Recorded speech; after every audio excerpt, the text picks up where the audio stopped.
بسم الله الرحمن الرحيم.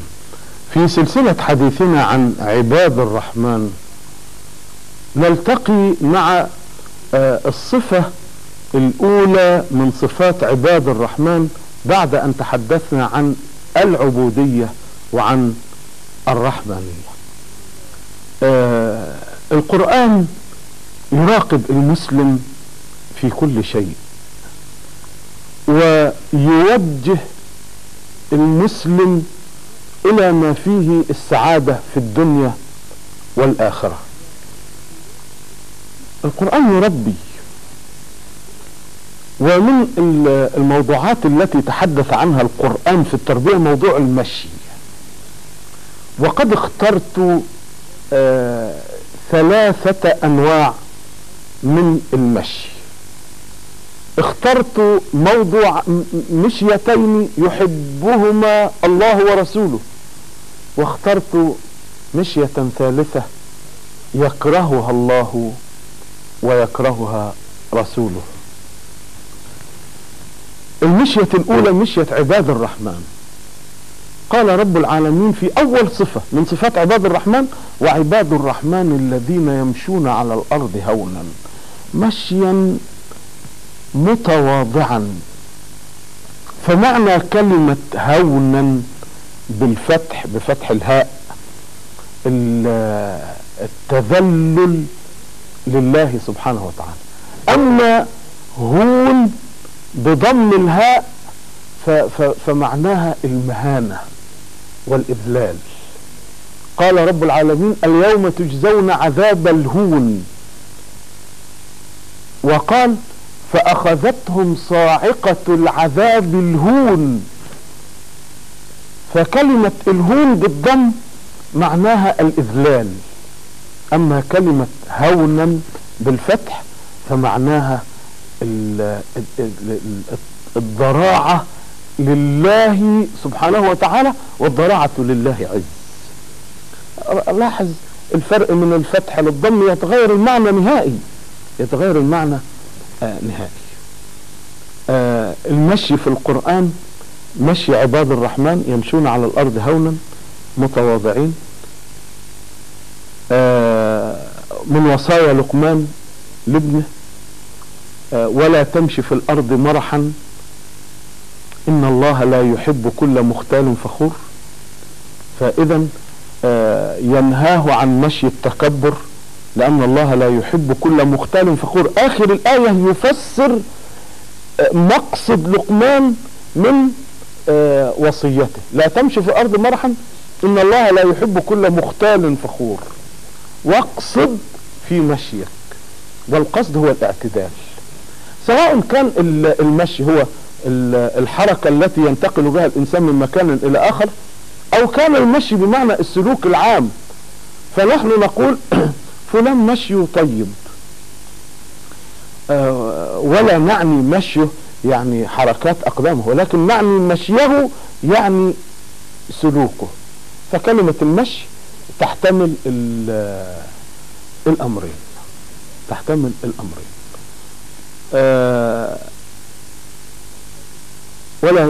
وفي سورة الإسراء يقول رب العالمين للأمة في سورة نبيها صلى الله عليه وسلم: ولا تمشي في الأرض مرحا. ثم يختم الآية أو يذلل الآية بقوله: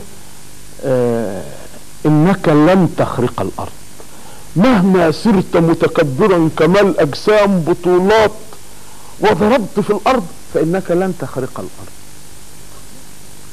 ومهما تعاليت ورفعت رأسك إلى أعلى وصرت شامخا لن تبلغ الجبال طولا. الإنسان هو أضعف كائن في هذا الوجود لولا نعمة العقل، لولا نعمة العقل. لا تمشي ولا تمشي في الأرض مرحا إنك لن تخرق الأرض ولن تبلغ الجبال طولا، كل ذلك كان سيئه عند ربك مكروها. المشية الثانية التي يحبها الله سبحانه وتعالى مشية الحياء. لكل نبي خلق، أو لكل دين خلق، وخلق الإسلام الحياء. يقول نبينا صلى الله عليه وسلم الحياء شعبة من الإيمان، ويقول الحياء لا يأتي إلا بخير.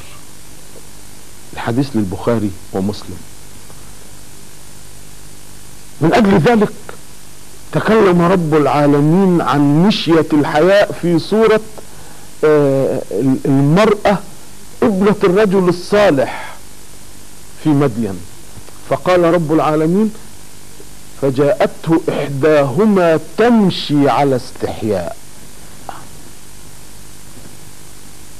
بنت رجل صالح تربت في بيت مؤمن، ومع حيائها الذي أشاد به القرآن الكريم فجاءته إحداهما تمشي على وبعدين على استحياء، لم يقل تمشي مستحيية أو على استحياء، يعني تتمكن من الحياء كما يتمكن الراكب من فرسه. فجاءته إحداهما تمشي على استحياء، هي أقوى من الحياء وتخضع الحياء. الله أكبر الله أكبر. ومع ذلك تتحدث مع موسى. هذه المرأة التي تمشي على استحياء تتحدث مع موسى بثقة في نفسها، لا تتلعثم ولا تضطرب لثقتها من العفاف والطهر. تتحدث مع موسى عليه السلام فتقول له إن أبي يدعوك ليجزيك أجر ما سقيت لنا. عبارات موجزة جدا وبليغة جدا ومؤكدة جدا. إن أبي يئن ويدعوك ليجزيك، اللام إن أبي يدعوك ليجزيك أجر ما سقيت لنا. الحياء خلق الإسلام ونعمة من الله. إن الرسول عليه الصلاة والسلام يقول إن مما أدرك الناس من كلام النبوة الأولى إذا لم تستحي فاصنع ما شئت. إذا لم تستحي فاصنع ما شئت، فاصنع ما شئت. ويقول نبينا صلى الله عليه وسلم إن كل أمتي معافى إلا المجاهرون. ثم يفسر من المجاهر فيقول والمجاهرون هو الذي يبيت يفعل شيئا خبيثا محرما جريمة أخلاقية، فيبيت رب العالمين يستر عليه. ستر، رآك وستر، فيصبح في الصباح يقول يا فلان يا فلان لقد فعلت بالأمس كذا وكذا. الرسول يقول كل أمتي معافى إلا الذي يستهين بستر الله ويفضح نفسه. من قلة الحياء أن يفضح الإنسان ما ستره الله ومن ستره الله، والفرق كبير بين ما ستره الله وبين من ستره الله. المشية الثالثة في القرآن الكريم مشية يكرهها الله سبحانه وتعالى ويكرهها نبيه صلى الله عليه وسلم، وهي التي قال عنها رب العالمين في سورة القلم هماز مشاء بنميم. نعوذ بالله من الذي يمشي بين الناس بالنميمة. هماز يعني يغمز الناس ويسيء إلى الناس سواء كانوا حضور أو ليسوا بحضور. هماز. مشاء كثير المشي ودائم المشي بالنميمة. يقول نبينا صلى الله عليه وسلم خيار هذه الأمة من إذا وجد ذكر الله، يعني رجل سبب في ذكر الناس لله سبحانه وتعالى، فحضوره لا يأتي إلا بذكر وبعلم وبخير. هذا خير هذه الأمة. يقول النبي وشراركم المشاؤون بالنميمة، الذي يمشي بالنميمة ويوقع بين الناس. المشاؤون بالنميمة المفسدون بين الأحبة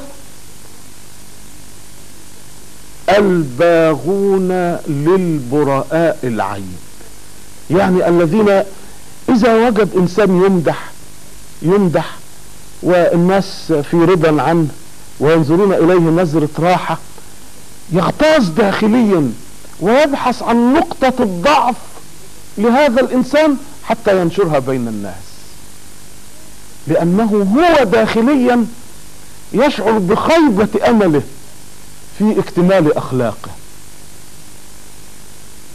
النبي عليه الصلاة والسلام كان يقول: لا تبلغوني شيئا عن اصحابي، لا تبلغ من رأى شيئا من اصحابي فلا يبلغني، لا تبلغوني شيئا عن اصحابي فانا اريد ان اخرج اليهم بصدر رحب. سلام عليك يا سيدي يا رسول الله، وعلى من آمن بك واتبعك، والسلام عليكم ورحمة الله وبركاته.